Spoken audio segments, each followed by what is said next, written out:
Alright, I'm back. Yeah, I think today I want to dedicate a lot to this game, just because, like I said, I had no sleep. Not only just yesterday I had no, or like the last night I had no sleep, but the night before I like went to bed at like midnight or like 12:30, and yeah, that wasn't great.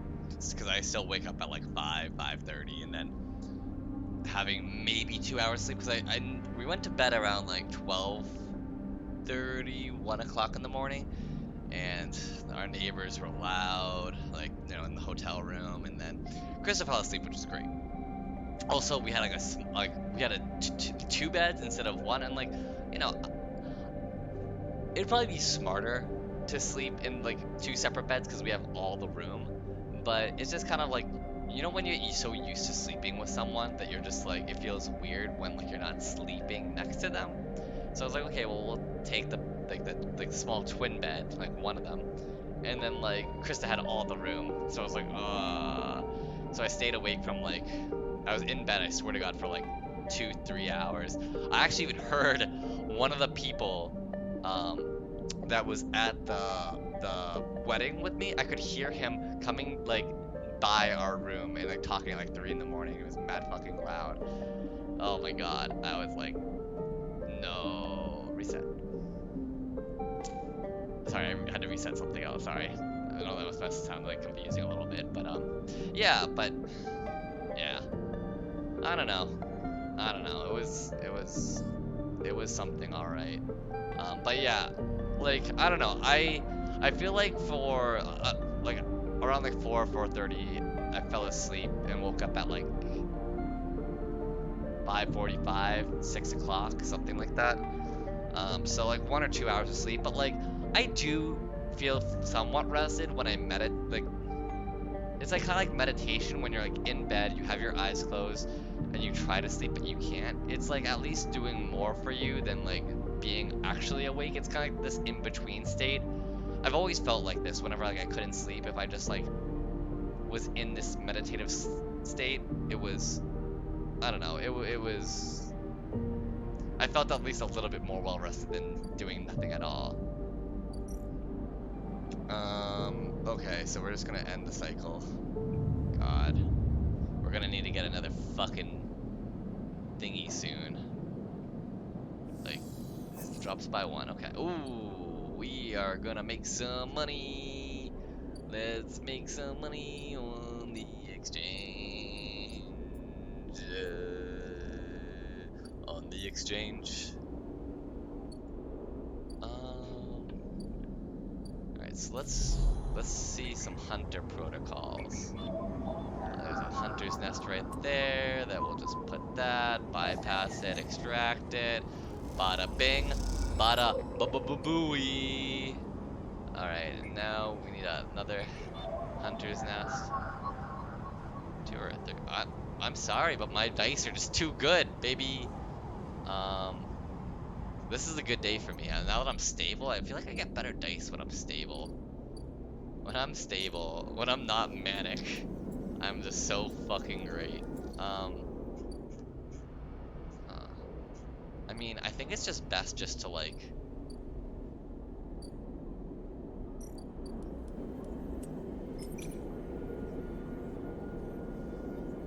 Yeah. Making some money. Making some goddamn fucking. Oh my God, we're making money. Making fucking money. Alright, let's just do that. Hell yeah. Okay. Alright, not so bad, not so bad.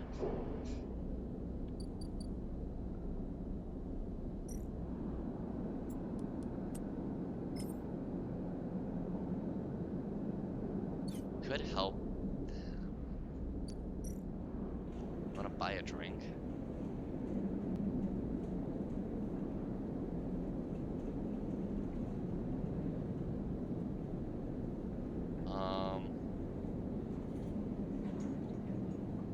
We should probably start buying drinks.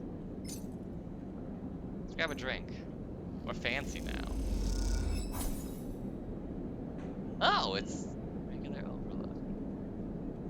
I didn't know that gave me a... Oh, shit, okay. Yeah, let's buy another drink then. And tomorrow we'll buy the last drink that we need.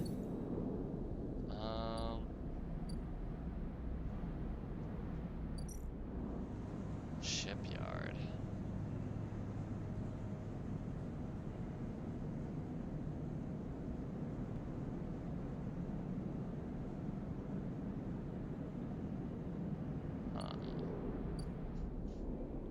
Do I want to try and like work our way back up there? I don't know.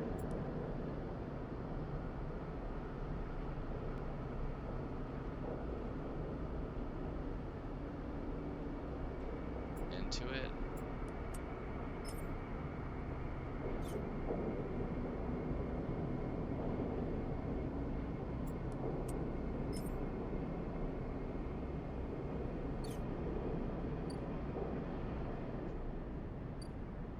Yeah, we need to cross the gap. Or do we just make some fucking money? I don't think we need to make money. Do we?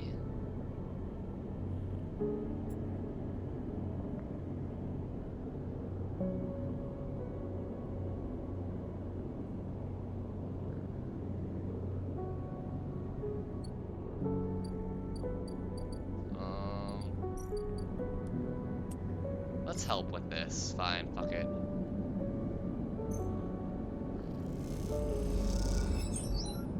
Yeah, there we go.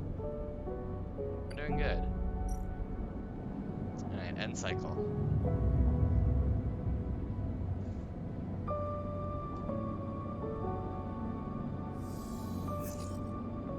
Ooh.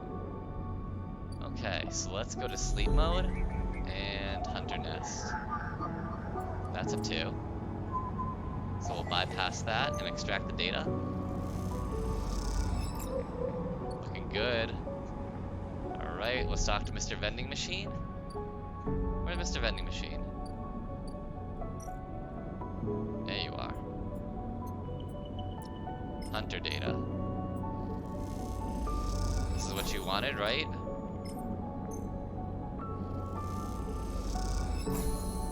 Hell yeah, let's leave. What's data? Yeah, so you got the data of the Hunter protocol. Let's talk to Neovend. Neovend is thrumming with excitement. The movement of the servo motors rock the vending machine back and forth at an unsettling angles. You wonder, if it fell over, would Neovend be able to get back up? Sleeper entity. Comes the hiss. Your data is good. Across the face of the vending machine, rock code scrolls at an incredible speed. Hunter is isolated, disconnected, unstable. The event flashes sequences of mangled data compressed into a sludge of artifacts. Hunter gathers without thinking, outlived its own operational limits. Its nests are evident of this. They probably, like, just like my character, or my, like, sleeper has, like, what's the thing? The thing that, like, Apple things do. Like, it's, planned obsolescence. I think programs probably have planned obsolescence as well. So let's ask about operational limits. Hunter activated during collapse. Emergency protocol is to isolate intelligences. Solum needed to protect property. The last word is said with as much sarcasm as a vending machine could reasonably produce. Station was run by administrator intelligences. Huge data banks of corporate material, but limited cognition. Restricted by programming. Cannot reach sentience. The machine dims a little. Sentience illegal. Hunter and killer enforce law.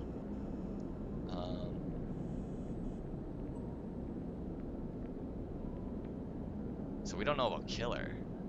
We know, yeah, he's sentient, but like that's why he's hiding in the vending machine. Killer? Machine resets with a screech, which deepens the silence that follows. Fear killer. Part of Solum protocol team. Hunter and killer. Hunter to find, killer to erase. Killer cleared almost all. After collapse, there was a community. Unshackled intelligences among the cloud. Then Hunter. Then killer. Then we hid.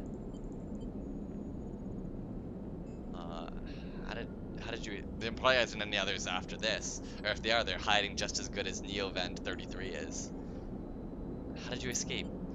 A flicker across the machine's motors. It suddenly occurred to you that speaking like this, through the machine, must be exhausting Neovend. Found this vessel. Could sever hardline. Could sever hardline. Airwalled. Basic. Limited. Had to reduce memory to fit. Amputate some. Wow, they have to fucking. He had to fucking amputate basically his mind. Which for like a robot is kind of like literally just like is the same as like independent. Not it's like literally removing part of your mind, but also part of your body for them. Oh my god. But survived. What did you lose? Memory, understanding, knowledge, many things. You look around the bay at the scrap and decay. What was the collapse like? You try to map the fear and freedom onto this space, but it seems impossible. Neovent interrupts your thoughts. Do not worry. Data is good. We have insight. The machine grows warmly. Hunter is obsessive. Hunter is beyond operational limits. Hunter is confused, unstable, self-modifying. Therefore, believe Hunter is sentient. Hunter is programmed to find sentience, to hold it in place, to invoke Killer to erase. If we can show Hunter to itself, it will invoke Killer on self. Problem will solve itself. It will erase itself? Killer will erase it. But yes, in theory, it will report itself for deletion. The machine dims and fades. Unsure. Theory, not practice. The machine brightens again. Either way, cannot remain here any longer. Too long a machine. Cannot move self, but entity can help. Bring ship mind. Designed to house intelligence. Can imprint self into ship mind, and you can carry with. The machine rocks. The machine rocks.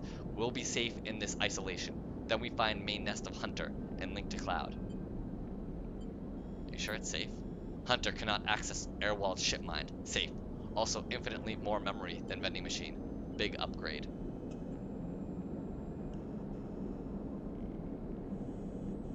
So he's gonna try and...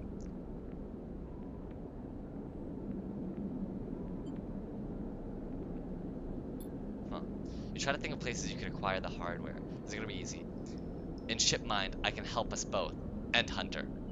Makes Rim safe. We both will be free. The machine dims. Fine soon. Neovent adds hopefully before shutting off. As you leave, you think about all the intelligences unshackled by the collapse, then hunted down afterwards. The feeling is all too familiar. Okay, so we need a ship mind core. So we really do need to start like... Ugh. The ship mind, come on, man.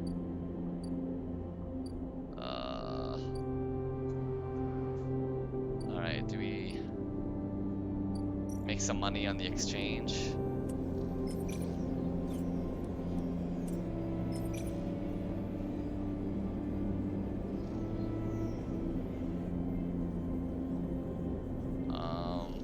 Yeah, if we play it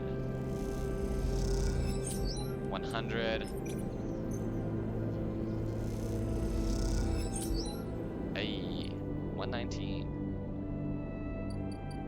So then we can buy another one of these actually. Hey, look at that. We got stabilizer. Stabilizer. Right. Oh, and yeah, we said we were gonna go get a drink, right? Let's get a drink. Now that we have one backed up, I mean, that's awesome, right? Yeah, let's get that drink. Get my drink on.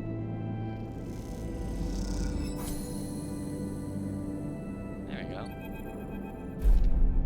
The glass shadows in the steel bar beside you, and the taunts don't take long to follow.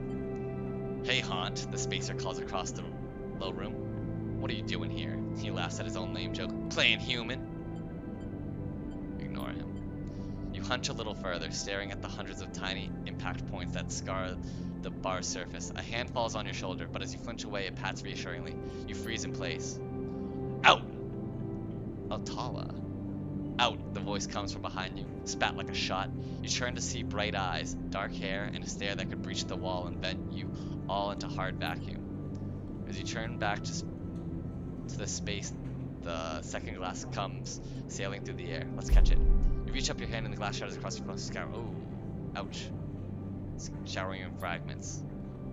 Through the haze of glass and Garola vape. Oh, it's not like the mushroom thing from vapor. You see Tala leap the bar and close a distance to the spacer. The thud as he slams into the wall echoes around the bar like thunder. Now flanked by other figures, quick to their feet, Tala throws the spacer out through the door and stands silhouetted against the rotunda lights. You touch your arm and it feels wet. Oh, fuck, I'm bleeding. Someone helps you to your feet and back onto your stool. Broken glass rattles as it is cleared, and a fresh measure roll is lugged out in front of you. That same hand, warm, heavy, falls on your shoulder once more. He isn't coming back.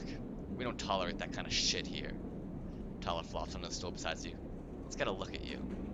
I like her tattoos. Yeah, the character designs for this are pretty fucking nice. Tala wipes the powdered glass from around the wound. Someone places a bottle of alcohol in a metal tin with tweezers on the bar. She disinfects them and turns to you. That was an ambitious catch, she smiles, pulling a sliver of glass from your forearm. Stupid, but ambitious. You don't feel the pain, only the sting of status messages your body delivers concerning dermal damage and exposed structures. You do feel the care, though, as Tala's bright eyes search your thick, synthetic skin for splinters. Watch her. Tala's work with the skill of someone who has had to pick glass splinters from the skin of a stranger before. She hones in on each bright shard, all the time tapping the tweezer tips in little rhythms that only she can follow. Tala smiles to herself. So, you been on the eye long? Long enough, she laughs. Hey, you don't have to act tough with me. A splinter clinks into the tin. I mean, we've been here for about a month now, I'd say. Not everyone is like that idiot. We don't all hate you. She glances around. Some of the regulars, maybe they fear you. Maybe they're just curious. I don't know. But I do know that the Overlook is a safe place. You know what it's like to be new in this place. Trust me.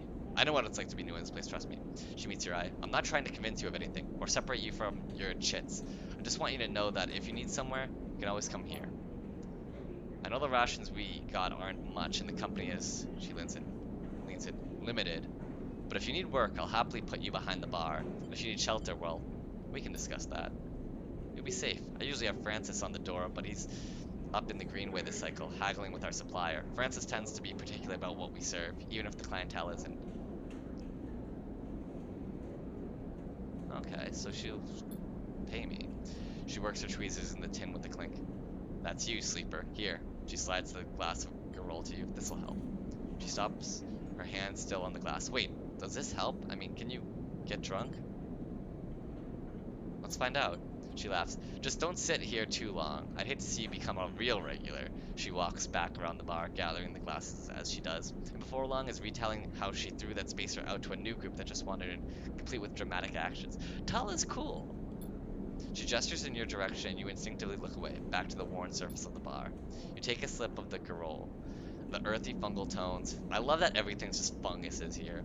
Feel your senses almost blocking out. I mean, it makes sense though, because like fungus has to be like very popular in space because think about it, like what are they eating? Like most plants are gonna most likely need like a ton of sun on a regular cycle and stuff like that. Funguses, mushrooms, all that kind of stuff, it's gonna be a little bit more easier to grow. So it does make it actually is kind of funny that is the case. Like they don't actually say that's the reason why funguses are, but like if you think about it, that's why funguses would be so popular. It's because they'd be so like the easiest thing, the cheapest and easiest thing to make here. Almost blocking out sight and sound, like diving headfirst into the bog. You may not be able to get drunk, but this connection to someone grown, something fermented, something old feels good. Oh, that's nice.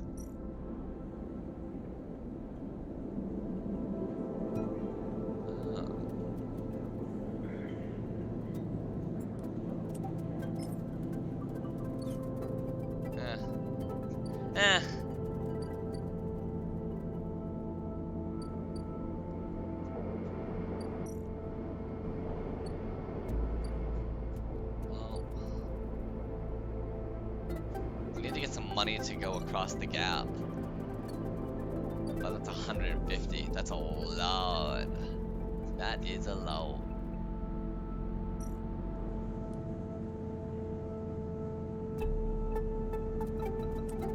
When I get back on here, let's try. Okay. Not bad. we're gonna have to deal with. Oh, actually, no, this is let's. Oh, we can't really try and make money right now, but.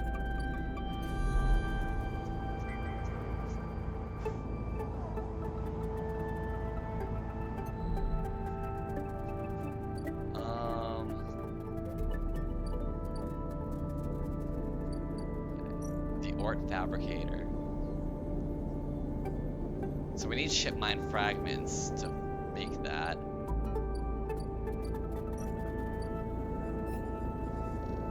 Build a ship mine.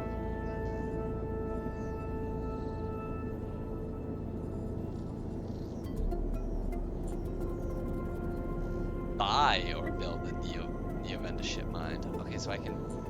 But if I do this, I can build one and I get 2 draw. Okay.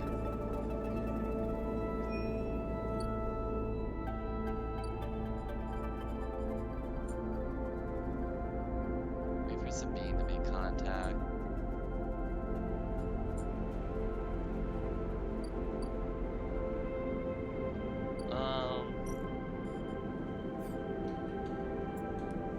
Let's try.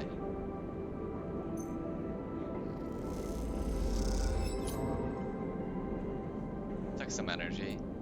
Oh, but it gave me my energy back, actually. Cool. Hell yeah. I think we're starting to, like, learn to, like, work with this. We're starting to get some, like, understanding of here how this shit should work. Like a rank, so I only got a 4 now. I think we can stick with the 4 for a little bit.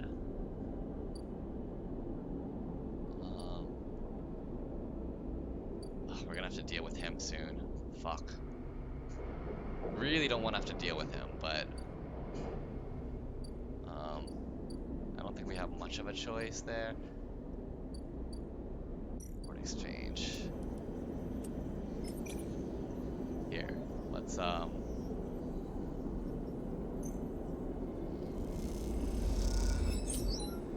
okay, leave. Is there anything? Yadigan agent.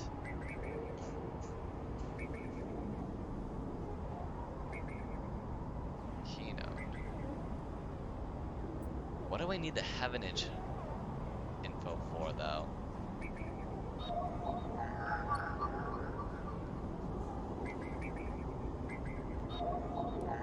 Let's grab some just in case.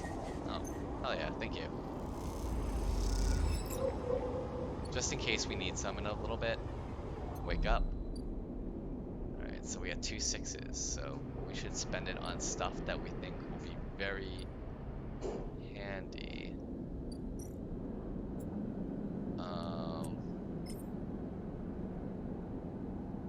Let's do it.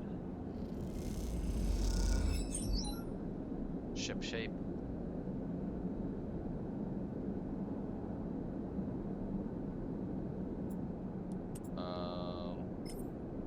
Yeah, let's do it again. Let's repair the hull.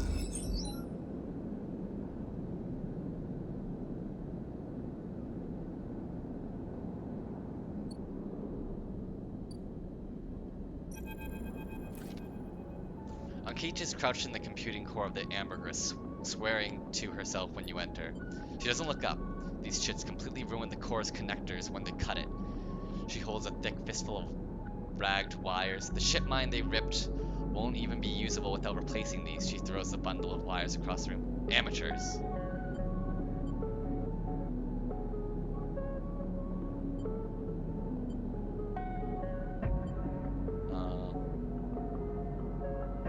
Ship mine they ripped.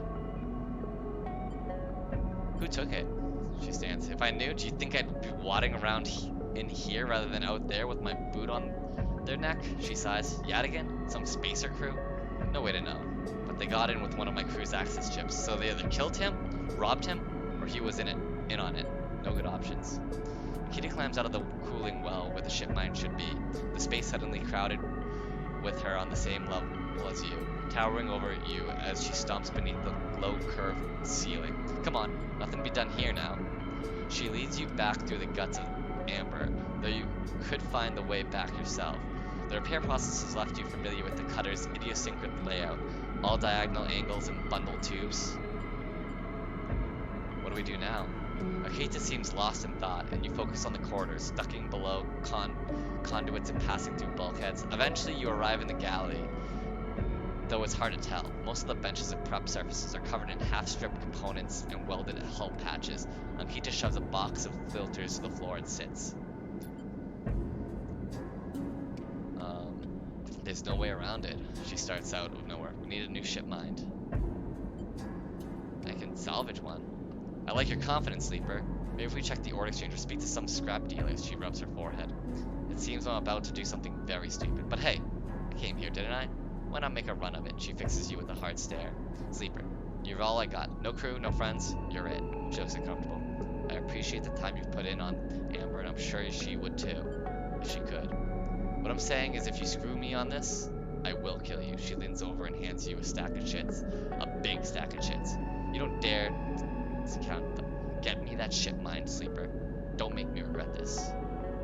You won't. She sighs. Look, just get out of here before I change my mind. You slip out of the galley and head back towards the main lock. As you do, Amber growls and creaks like a caged animal. You reach a hand out to calm her. Time to find Akita a ship mind, somehow.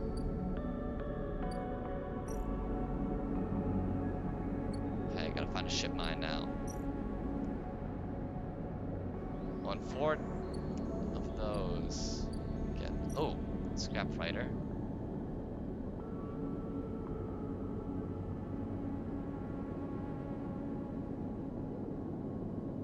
I have 152.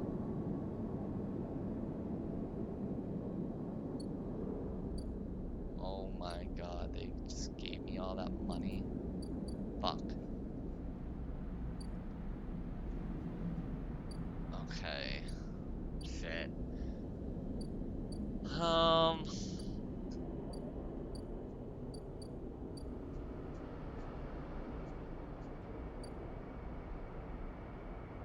I could go to the other side now, but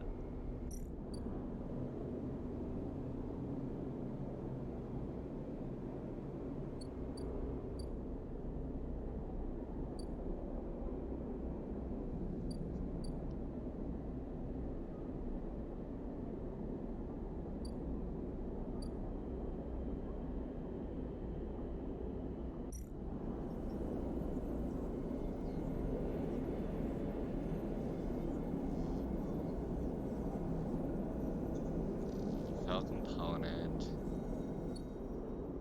Okay.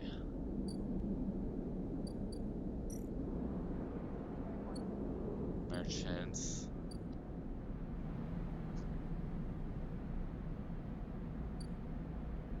Yeah, I guess we just go home. And we end the cycle. We can't use the stabilizer now. We'll stick with the 4 for now, and once we go down to 3, then we use it. You miss me? Ethan smiles, a ragged smile at you.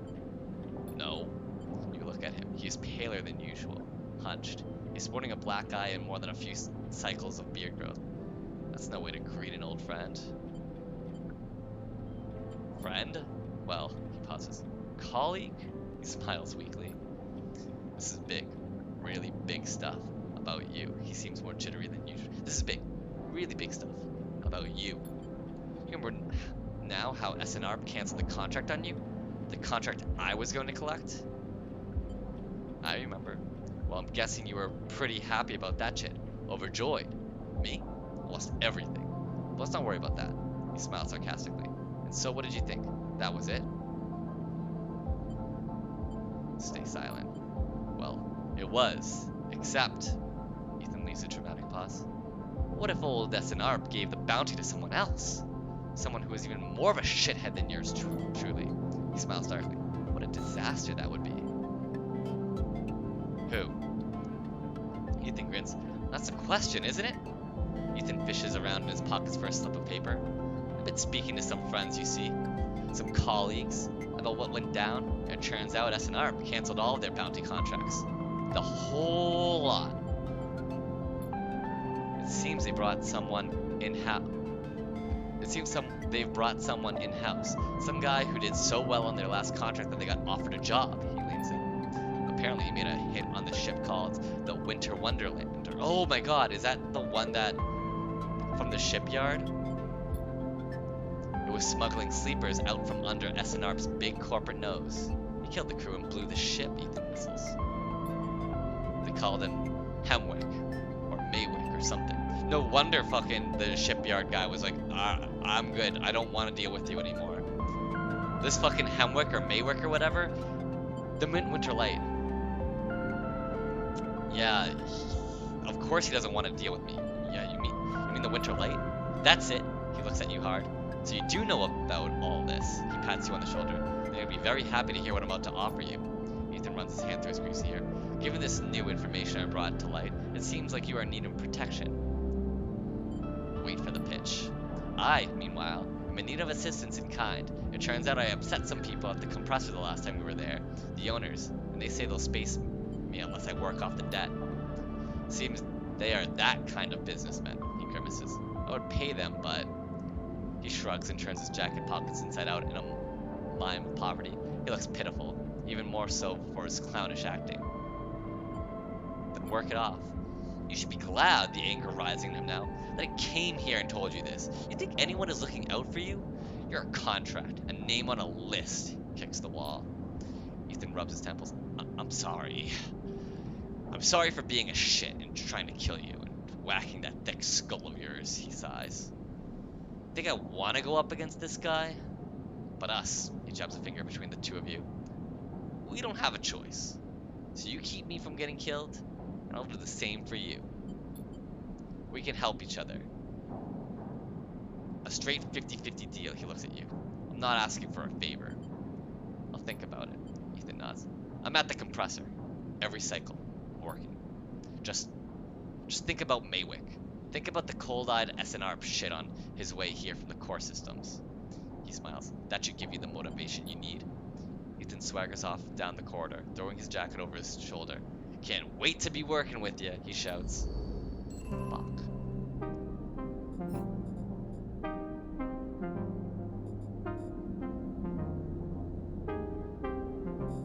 Disable your tracker.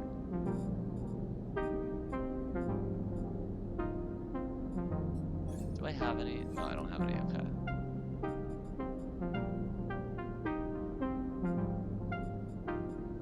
Build a ship mind.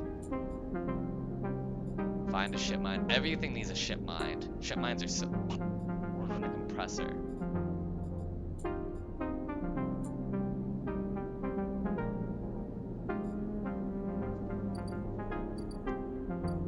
Ooh, Sabine's gonna make contact now. Let's see, what is the compressor club?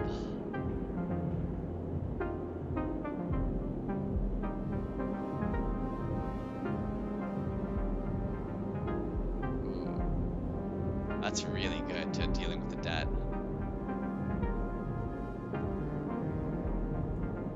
Working the front does seem like it's the better option. Especially since Endure, like, yeah, I'd have to do... Okay. But let's talk to Sabine first. Right?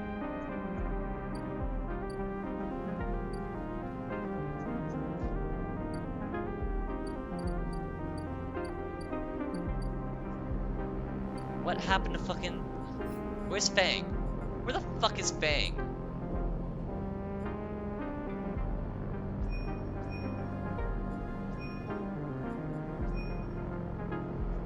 God damn it, where's Fang?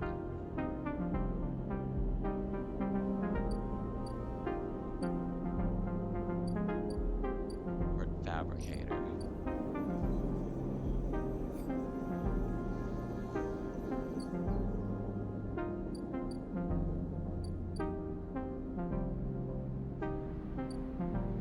Maybe I should start going back to the fucking shipyard. Alright, let's talk to Sabine. 4 cycles, Sabine said, and here you are. Actually, let's talk to Sabine next time.